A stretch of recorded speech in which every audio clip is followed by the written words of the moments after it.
of the penalties or sanctions levied against Penn State for the Sandusky scandal. And joining us now is the man who, has done so much and runs the great website framingpaterno.com. We welcome in John Ziegler. Hey, John, how are you?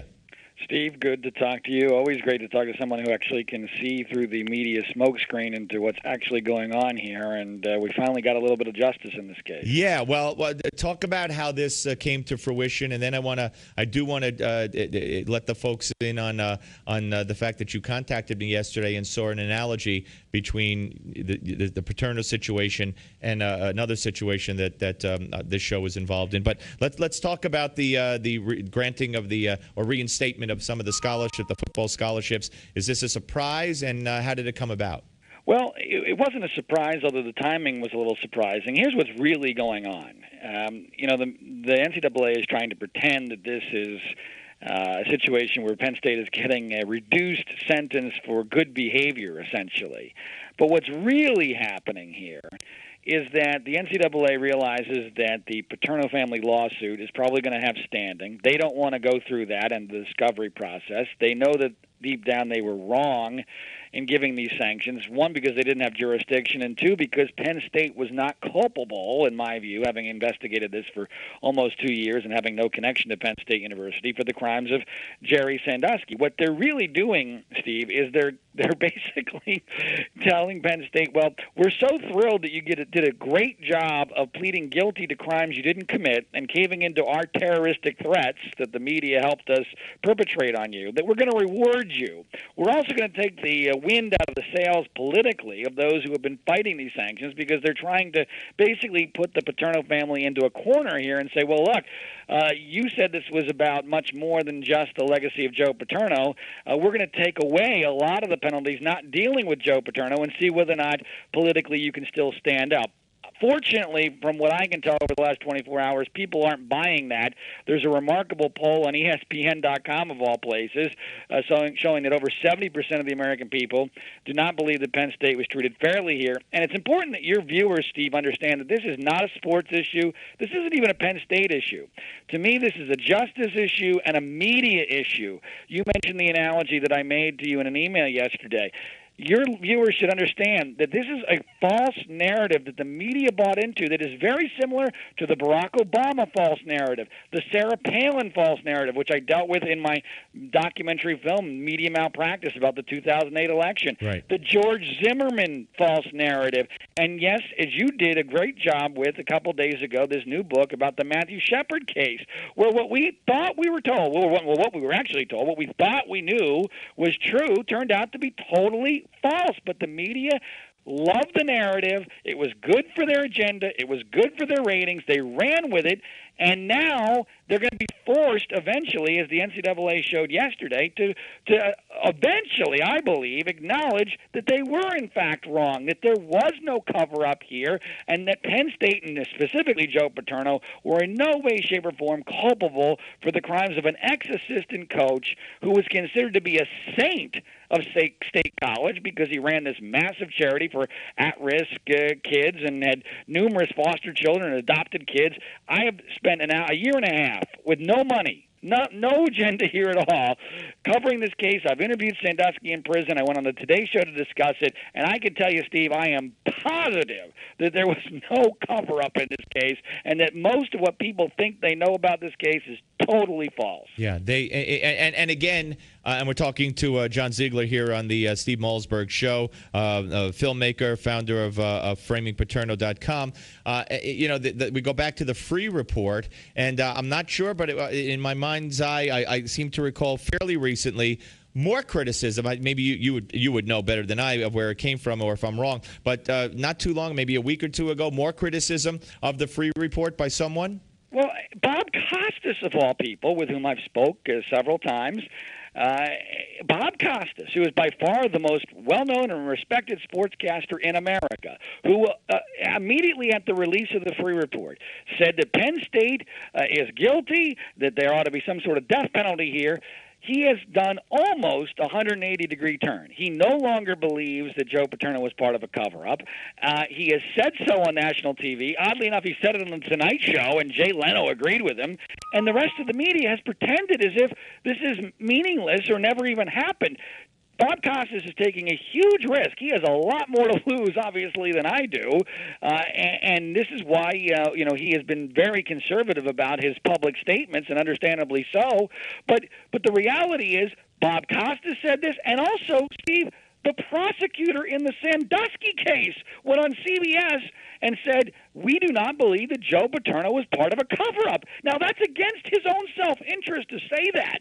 And yet, the rest of the media and CBS itself tried to spike their own scoop by essentially pretending that never happened. It's really been quite remarkable. If people go to the website, framingpaterno.com, they can see the real history of how this narrative got formed by the news media. And as far as the NCAA, Franco Harris, the NFL Hall of Famer, and I confronted the president of the NCAA late last year here in Los Angeles, and we exposed him as having no knowledge of the actual case at all. I don't even think he read the free report. I wouldn't be a bit surprised. And by the way, you're talking about, I believe, Mark Emmert, yes. who in response to the or while lifting the sanctions and reinstating the football scholarships, said the goal has always been to ensure the university enforces clear expectations and a daily mindset within athletics that the highest priority must be placed on educating, nurturing, and protecting young people.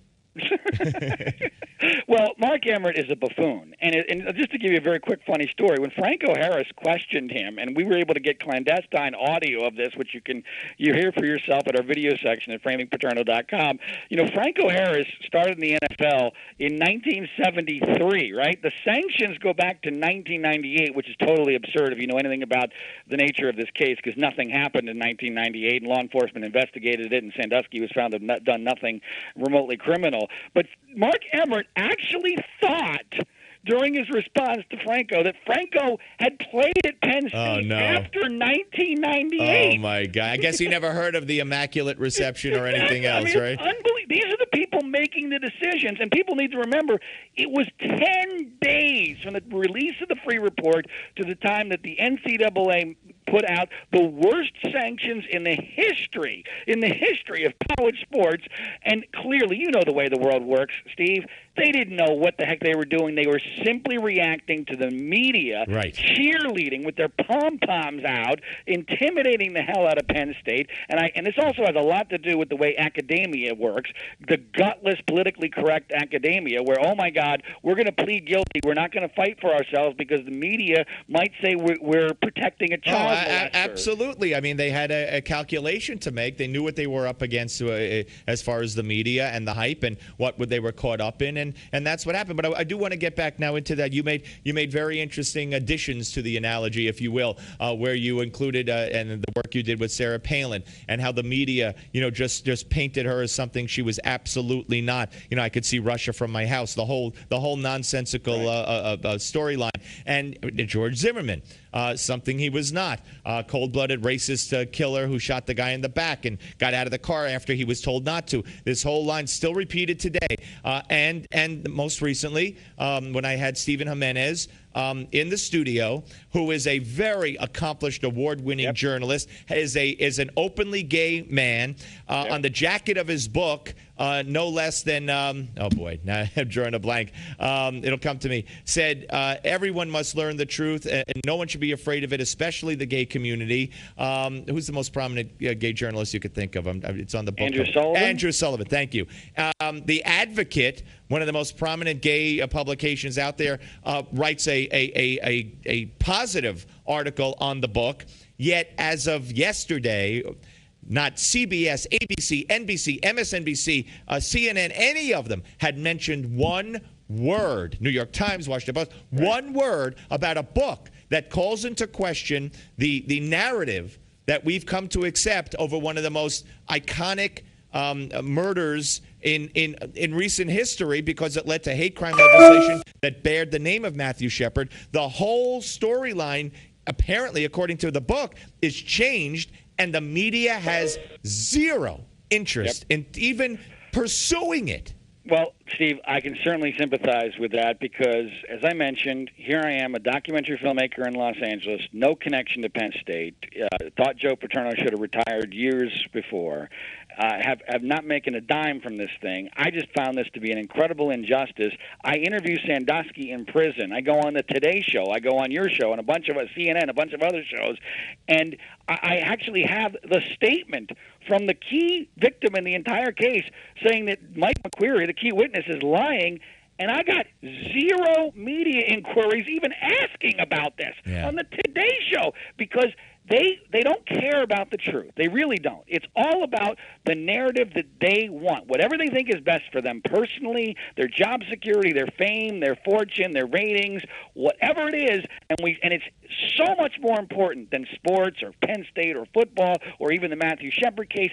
I believe we're now living in an era where journalism is completely dead, and that you cannot run a democratic republic, as you well know, without the fourth estate being at least remotely credible and at least remotely caring about what's actually true. The truth has to matter. And I can tell you with every fiber of my being, the truth has been lost in this Paterno-Sandusky story to a great travesty of injustice, which hopefully is now just starting to correct itself. Unfortunately, we live in a world where you can't unring that bell. Yeah. That first narrative is everything. Right. That's what happened to Sarah Palin. Right. The first 36 hours, the narrative of her was set, and it's impacting her still to this day. Absolutely. All right, listen, keep up the good fight, John. Always good to hear from you, and we appreciate your time, sir. Thanks, Steve. Take care. John Ziegler, ladies and gentlemen, with great points. Truth be told, he saw the story about the Book of Matt, the book on Matthew Shepard. It's called The Book of Matt. He sent me an email and said, "Man, this is just like the same thing with the Paterno story. I see many analogies here." So I said, "Come on tomorrow. We'll talk about that." And by coincidence, Penn State had its football scholarships reinstated, so we'll talk about that as well. But this is so true, folks. We do not have a media as we have defined it forever. Now it's changed. When you talk about technology, when you talk about, cable, nonstop 24-hour news cycle, the whole thing, but we don't have people that want to present, that want to get to the truth, no matter what the truth is, no matter where the truth might lead. Now, we welcome guests from both sides of a story, both sides of the aisle on this show. I try to treat everybody with respect. Sometimes I get carried away. But for the most part, 98% of the time, someone disagrees with me. We hash it out, and we part as friends, and they come back. But in the mainstream media, even in the coveted NBC Nightly News, CBS Evening News, ABC News, World News Tonight, those are supposed to be down the middle straight, and they will tell you, Diane Sawyer and Brian Williams and Scott Pelley will tell you they are. They will tell you they are. They have no axe to grind. They have no political axe to grind. They are down the middle. And that is so not the case. A portion of the penalties